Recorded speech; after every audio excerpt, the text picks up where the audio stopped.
మేము మాదొచ్చి అంగళ్ళు రైతు భరోసా కేంద్రం కాడ మేము టిఫిన్ పెట్టుకుంటాం. మా ఆయన చనిపోయినాడు. మేము 9 ఏళ్ళుగా పెడుతున్నాము.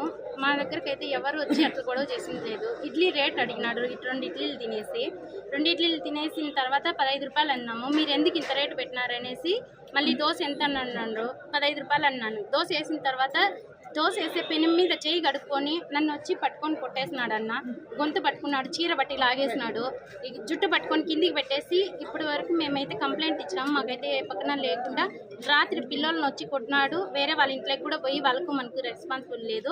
వాళ్ళని కూడా పోయి కొట్టినారు. వేరే ముస్లామని ఒక అన్నని మా దగ్గరకు వచ్చి ఈరోజు మళ్ళీ తెల్లవారు వచ్చి 6 గంటలకి 5:30కే వచ్చి మేము బండి పెట్టే చోట వచ్చి బండి పెట్టకూడదు అని చెప్పేసి వాళ్ళు వచ్చి మాట్లాడేసి నన్ను నా పైన దీనికి గుడ్డలే లేకుండా ఉన్నాయి, ఒంటి మీద గుడ్డలు ఉన్నాయి, ఇప్పుడు దీని ఇంత పాట అని చెప్పేసి వేరే అమ్మ వాళ్ళు వచ్చేసి చాలా మంది 100 మంది వచ్చేసినారన్న.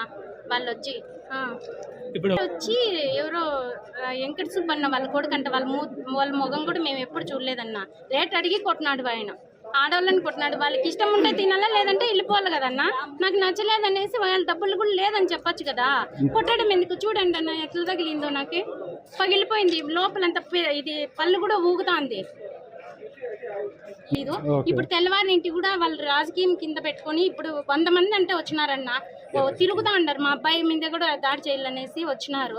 కొట్టేదానికి కూడా ఇప్పుడు తిరుగుతా ఉండారు. మమ్మల్ని పట్టుకోవాలనేసి కూడా ఉండారు. అందుకే మా వల్ల కాక ఇటు వరకు వచ్చినాము.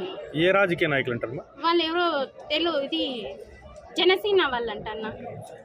సరే.